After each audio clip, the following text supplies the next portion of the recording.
महाराज जी, आपके चरणों में कोटि कोटि प्रणाम।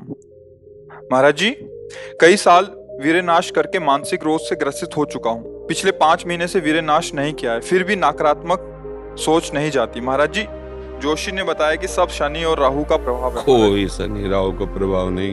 करो दुष्प्रवृत्तियां और शनि राहु को दोष दो, बेकार की बातें। कोई किसी को सुख दुख नहीं देता, हमारे आचरण ही हमारे को दुख देते हैं, पक्की बात समझ लो। बोले वो अमुक ने उसको पीटा, राज कर्मचारी आपकी सुरक्षा के लिए है, लेकिन जब आप असत आचरण करेंगे तो पीट के जेल में डाल देंगे। ये राज कर्मचारी हैं। शुक्र, शनि, राहु, केत, ये सब राज कर्मचारी हैं। असद आचरण वालों को जलाते हैं, दंड देते हैं, और सद आचरण वालों को चाहे जिस नक्षत्र पे बैठे हो, चाहे ग्रह पर किसी भी बैठे हो, ये सदैव अनुकूल रहते हैं। ये भगवत पार्षद कोई ऐसे वैसे नहीं है। करो अस्त मैथुन और शनि साढ़े चढ़ा हुआ है, इसलिए ऐसा होता है। बेवकूफी वाली बातें बच्चा है। अभी अवस्था है तुम्हारी वीरपात करने की। गेहूं की फसल तैयार हो रही है, गलेथ पे हो। गलेथ माने होता है दाना अभी पड़ रहा है, और आप उसको काट लो तो ना भूसा होगा ना दाना होगा, व्यर्थ जीवन चला जाएगा। कम से कम 20-22 वर्ष तक ब्रह्मचर्य का पालन करो, फिर गृहस्थी में जाओ। संतान तेजस्वी होगी, देशभक्त होगी, माता पिता की भक्ति कर। ये क्या है? उद्दंडता बच्चा, ये कहीं भी सुख प्रदान करने वाली नहीं। ज्योतिषाचार्य, दुनिया के आचार्य सब उसी परम पिता परमात्मा के ज्ञान को ही बता रहे हैं। जो सही माने में ज्योतिषाचार्य है, वो सबसे बड़ी ज्योतिष ये है कि भाग्य विधाता हमारे कर्म हैं। अवश्य में भोक्तव्यम कृतम कर्म शुभाशुभम। ठीक अपने कर्म कर लो, कोई तुम्हें बिगाड़ दे तो मैं बताना। हमारे कर्म पूर्व के या वर्तमान के, वही हमारी दुर्गति करते, दूसरा कोई सृष्टि में नहीं। को न काहू के सुख को दुख कर दाता, निज कृत कर्म भोग सुन भ्राता। बिल्कुल सिद्धांत समझ। अभ्यास गलत किया है, कोई भी देवता तुम्हें नहीं बचा सकता। गलत अभ्यास किया है, अपना नाश स्वयं कर रहे हो, किसी देवता या किसी का दोष नहीं। काले कर्म ईश्वर मिथ्या दोष लगाए। ये आचरण गंदे बंद करो बच्चा। नाम जप करो, सात्विक आहार करो, आधा घंटा दंड बैठक मारो, व्यायाम करो, दौड़ो, अभी सब ठीक हो जाएगा।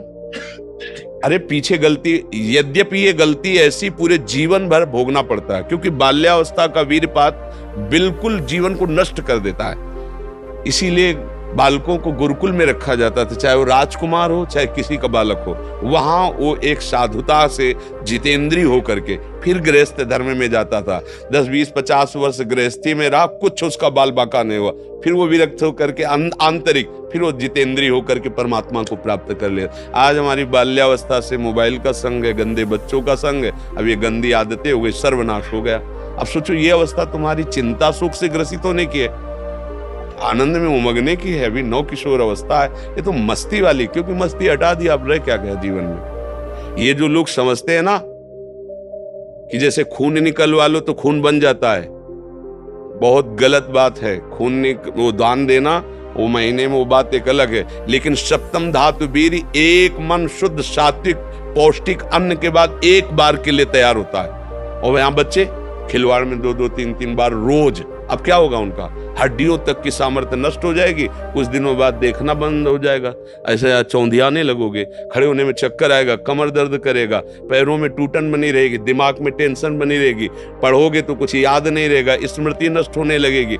एक नास्तिकता छा जाएगी, फिर जीवन भार लगेगा, फिर नशा में उतर जाओगे, फिर तो बस गए, फिर गए। अब कौन मानता है संत महात्माओं की बातों को? समझाते हैं तो साधु महात्मा है तो अब अलग बात करते हैं। नहीं, हर बहन भाई को 20 वर्ष तक नियम पूर्वक ब्रह्मचर्य रहना चाहिए। ये जो व्यवहार चला है, अब क्या है कि कुछ भी बोलो तो जबान पे लोग अंकुश की, वो तो ऐसा बोल रहे। ये जो मोबाइल की सुविधा और उसमें सब गंदी बातें देखना, अब आप पढ़े लिखे हो, सर्च करो, सब आ जाएगा। ये जीवन का नाश कर देने वाली बातें हैं बच्चों के।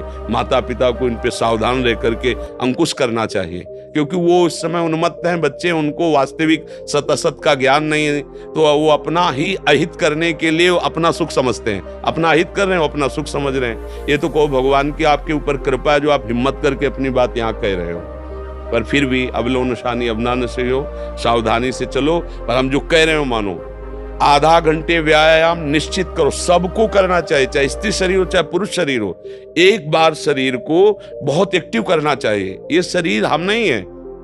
जैसे आप मोटरसाइकिल सुबह सुबह आप बैठो, तो पहले क्या करते हैं, हाई रेस में डाल करके उसको एकदम गर्म करते हैं ना, सब खुल जाए। अब चलो ऐसे हाई रेस में इसको लाओ, 10-15 मिनट दंड बैठक, व्यायाम, प्राणायाम, आसन आदि के, फिर अपनी दिनचर्या करते हो तो आप संयमी रहोगे, आपके प्राण पुष्ट रहेंगे, आपका अन्न पचेगा, कोई भी चोट आदि बहुत कम मात्रा में आपको कष्ट देगी, हर बीमारी से लड़ने के सामने। अब यहाँ सुबह 10 बजे तक सो रहे, व्यायाम क्या करेंगे, प्राणायाम क्या करेंगे, आसन क्या करेंगे? सूर्य जिसके सोने पर उदय हो गया उसकी आयु, बुद्धि, स्त्री, कांति सब क्षीण हो जाती। कौन मानता है? रात्रि के 2-2, 3-3 बजे तक जगना और सुबह 10-11 बजे तक सोना, ये दिनचर्या है। तो हमारी राय है सात्विक भोजन कीजिए और व्यायाम कीजिए। करते हो व्यायाम? कभी ये कोई ऐसा तो, और कभी कभी जो व्यायाम करते हो बीमारियों को निमंत्रण देते हैं। आज आप लगाओ 20 दंड और 50 बैठक और 5 दिन छोड़ दो, पूरा शरीर दर्द करेगा, फिर लगाओ फिर वह दर्द करेगा। रोज अगर नियमित करोगे तो वही पच करके आपके शरीर को पुष्ट करेगा। ये शरीर दुर्लभ बात है, दुर्लभ हो मानुषो देहो, लेकिन एक क्षण में नष्ट हो जाने वाला है। इसकी दुर्लभता है, संयम नियम से चलकर स्वरूप बोध कर लो या भगवत भजन करके भगवत प्राप्ति कर लो। अगर ये नहीं तो फिर क्लेश ही क्लेश, अशांति ही अशांति है। अभी सावधान हो जाओ। बिगड़ तो गया, अब ये नहीं कह सकते कि अभी कुछ नहीं बिगड़ा, बिगड़ गया। अगर कभी 25 वर्ष के बाद गलती हुई है तो हम उसे कह सकते हैं कुछ नहीं बिगड़ा, क्योंकि तुम्हारा पुष्ट है जीवन पूर्व से, अब आगे बढ़ो। लेकिन बच्चापन से ये जो रोग लग रहे, 13-14 वर्ष का बच्चा है और उसकी हालत ये है कि उसे वैद्य के द्वारा औषधियां दिला करके उसे ठीक करने की चेष्टा कर रहे हैं। क्या हुआ? ये 13-14 वर्ष की अवस्था, इसमें तो उधर वृत्ति ही नहीं जानी चाहिए, मस्ती होनी चाहिए, एक अलौकिक मस्ती, एक किशोर अवस्था है। पर आचरण और संग ऐसे हो गए कि अब कैसे कहें। सात्विक आहार करो, व्यायाम करो और थोड़ा भगवान नाम जप करो। माता पिता के चरण छूते हो? नहीं, माता पिता के चरण नहीं छूना, माता पिता की अवहेलना करना, कहां से बुद्धि आएगी?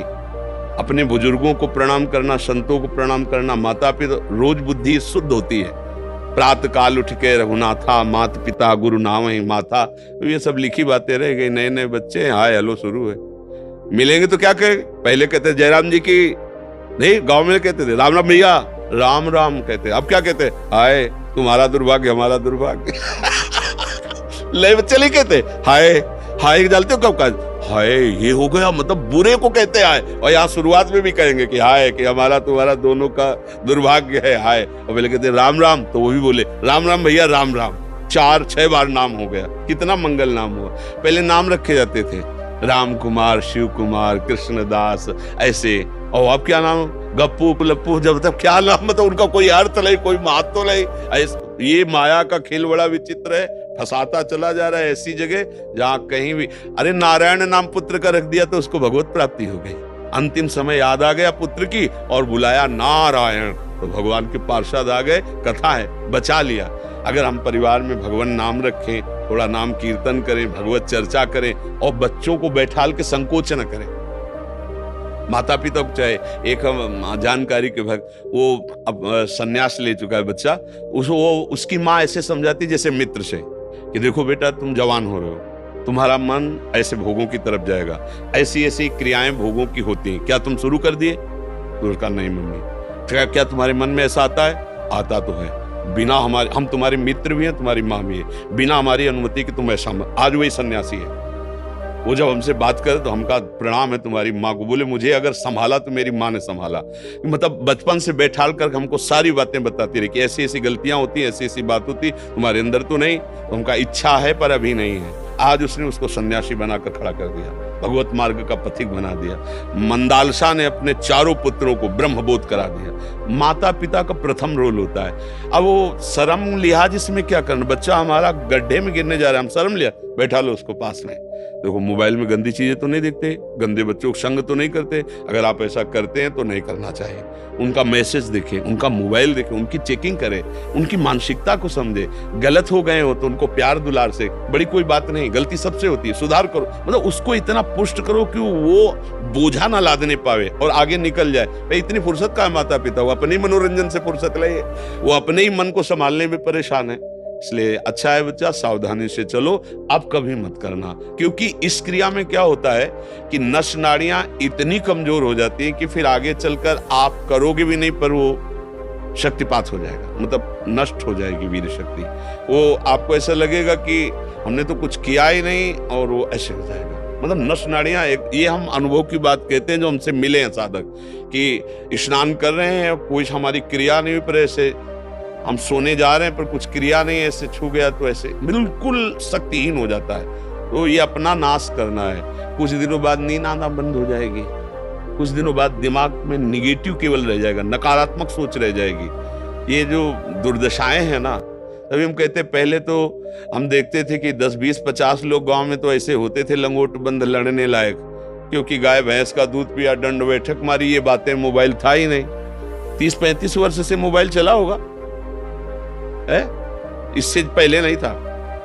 पहले वो ऑफिसरों के पास वो बड़ा बड़ा होता था, नहीं तो हमने ये मोबाइल नहीं देखा 30-35 वर्ष। तो वो ये सब था नहीं। गांव में कभी किसी एक के यहाँ टीवी हो तो हो, नहीं तो बिजली ही नहीं थी तो टीवी है, वो बैटरी से भले वो रामचरित जो चला था ना, तब गांव में छोटी छोटी टीवी लाए। बड़ा शुद्ध जीवन। हमें लगता है शरीर समस्त सदगतियों का हेतु बनता है। अगर शरीर स्वस्थ है, बुद्धि पवित्र है, तो हम यहाँ अच्छे विद्यार्थी बन सकते हैं, हम अच्छे पुत्र बन सकते हैं, हम अच्छे मित्र बन सकते हैं, हम अच्छे देशवासी बन सकते हैं, हम अच्छे भक्त बन सकते हैं। तो जब शरीर ही स्वस्थ नहीं, मानसिकता स्वस्थ नहीं, तो कुछ नहीं, बस जीवन काट रहे हैं व्यर्थत्व में।